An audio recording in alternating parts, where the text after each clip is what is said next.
Ya kan, mungkin biar tambah viral aja nanti kalau kita langsung ya kan, langsung ngomong aja gimana uangnya, gitu kan, mana anggarannya, kok bisa dari 19.000 tinggal 7.000, sisanya mana, gitu. Bapak PJ Gubernur itu sempat ada omongan bahwasanya APBD Jakarta nih nggak mencukupi untuk pendidikan, padahal bayangkan websitenya aja udah kayak si rekap KPU gitu. Jadi itu dipaksa kita dan ini yang saya pelajari dari seorang Anies Baswedan. Anies ini kebijakannya luar biasa. Tentang beasiswa ini, dia lebih berpikir yang saya paham ya. Lebih baik ada orang yang tidak berhak ini dapat dibandingkan orang yang benar berhak itu bisa tidak dapat. Paham maksud saya? Ketika ada satu orang-orang yang benar-benar berhak kehilangan bantuan dari pemerintah, efeknya itu bakal kehidupan dia.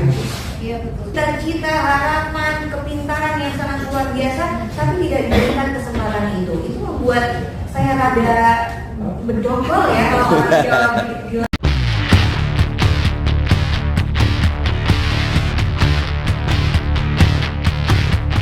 Assalamualaikum warahmatullahi wabarakatuh. Selamat malam.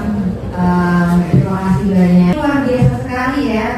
Saya baru datang, terus tiba-tiba langsung dihadapkan dengan situasi di mana nanti ke depannya memang saya akan mengambil komisi 10 yaitu pariwisata, kesenian, budayaan dan pendidikan dan juga olahraga. Dan tiba-tiba hari ini saya mendengar banyak sekali hal-hal yang terjadi di bidang pendidikan yang seperti tadi Mbak Nova tadi utarakan, di mana itu tadi sempat menyita pemikiran saya bahwa ternyata hal seperti itu sedang terjadi sekarang ini, bahkan sempat viral ya di mana-mana. Jadi memang kondisi ini perlu sekali untuk diperhatikan ya Mbak. Jadi saya tuh tadi langsung pengen buru-buru gitu, pengen buru-buru bisa kerja, langsung memperjuangkan gimana caranya supaya menjadi mahasiswa-mahasiswa ini yang memang mempunyai kerinduan untuk sekolah, di mana mereka ingin lebih maju lagi pendidikannya, kok malah tidak ada support yang benar-benar didukung sama pemerintah. Dan itu membuat saya benar-benar wah kok bisa seperti ini. Sementara mungkin anggaran itu ada, bukan mungkin lagi ada.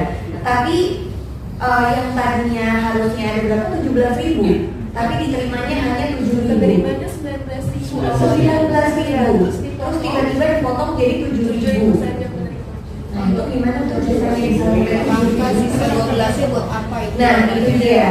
Nah bagusnya saya sebagai seorang public figure ya kan, mungkin biar tambah viral aja nanti kalau kita langsung ya kan, langsung ngomong aja gimana uangnya, gitu kan, mana anggarannya, kok bisa dari 19.000 tinggal 7.000, sisanya mana, gitu ya kan? Totalnya masuk 3 triliun.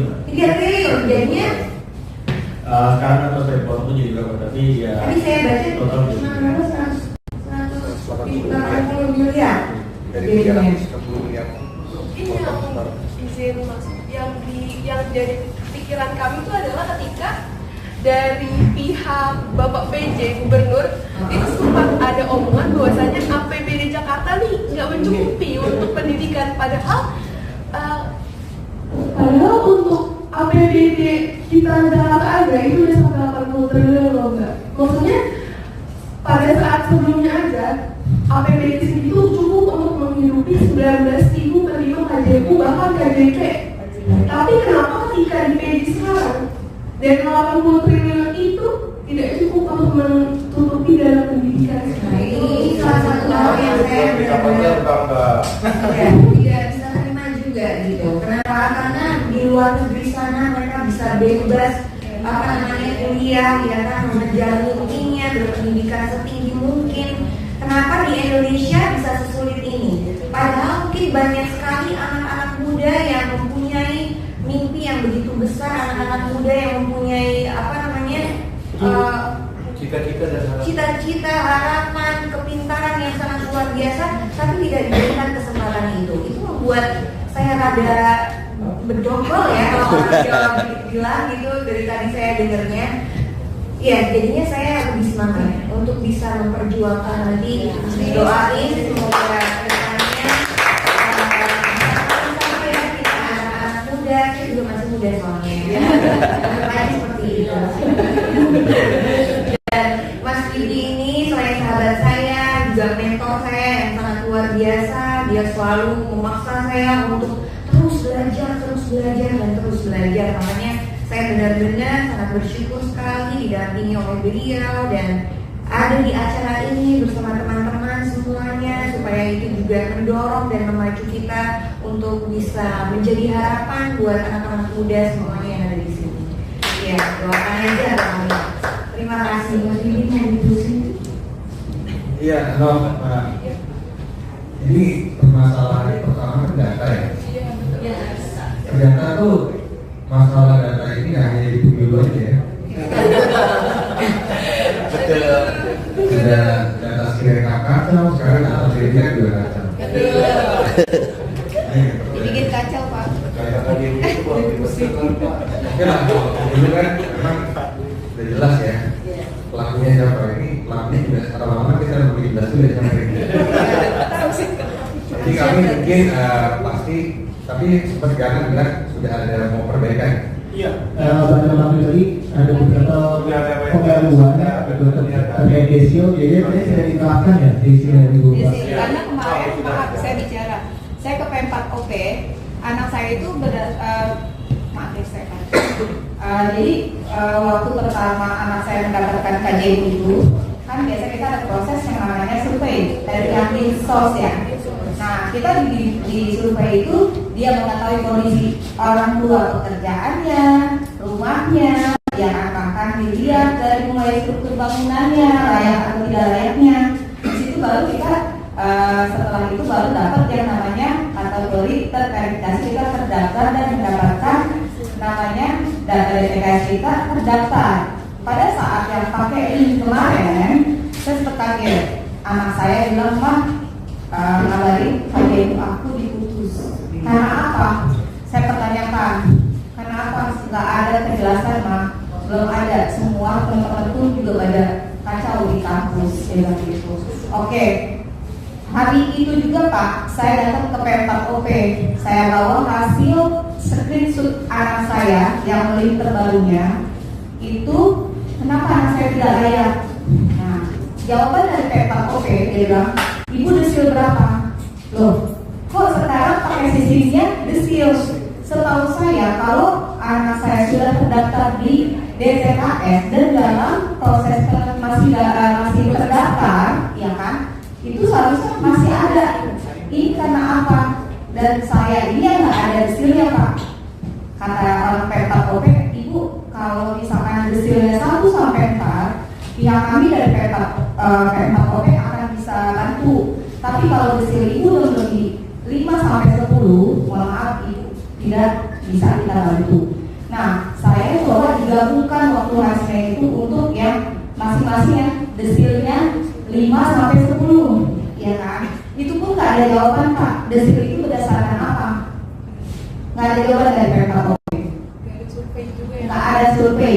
Saya datang ke kelurahan saya masing-masing, bahkan saya minta surat pengantar dari RW untuk saya bisa mengetahui desil itu apa di Dinsos. Dinsos pun balik bertanya, desil itu apa? Nah, saya itu diinfom, Pak, 2 hari itu saya jalan sana jalan sini, hujan saya lakonin loh Pak, untuk tahu itu desil apa. Karena data DPKS anak saya itu masih terdaftar. Itu yang saya pertanyakan, saya desil nilainya nggak ada, ya kan? Tapi saya tidak ada, tidak layak, ya kan? Bahkan sampai Pak, saya kosin, saya ada motor, kita ke rumah lagi, survei lagi. Dia saya tahu desil saya bilang begitu, nggak ada solusi. Nah itu makanya saya sampai sempatkan dan saya berani saya share kontak saya, tolong ada info apa saya mau ikut. Nah akhirnya saya ada kesempatan ini, saya gabunglah, saya mewakili karena anak saya kuliah di UIN Salatiga yang tidak bisa dapat hadir. Saya mau merangkul anak-anak yang tidak mendapatkan haknya, karena saya sebagai orang tua Pak yang benar-benar saya kemarin tidak ada pencarian sejak saya dapat PHK COVID kemarin. Saya berharap dengan adanya bantuan KDMU memudahkan atau bisa memfasilitasi anak saya untuk menggapai cita-cita dan impiannya Pak, itu aja gitu. Kalau saya mampu, saya nggak mungkin sampai lulus seperti ini gitu Pak. Jadi terima kasih Pak. Untuk kalau mampu hampir kurus. Lurus. Lurus. Saya mampu untuk pendidikan kuliah ya Pak. Saya nggak sampai seperti ini. Kalau untuk makan aja cukup gitu. Tapi untuk biaya pendidikan yang saya kejar saat ini karena ada hak anak-anak Indonesia yang harus maju. Itu aja sih Pak buat saya. Terima kasih Pak. Ya, kita buka nanti setelah ini kita buka pertanyaannya. Nanti sedikit tadi karena mau menambah sebelum kita lempar. Ya, sebelum itu kan, yang pertama dalam pikiran saya ketika pemerintah belum siap dalam hal konteks pertama tadi masalah website. Jadi sistemnya belum siap.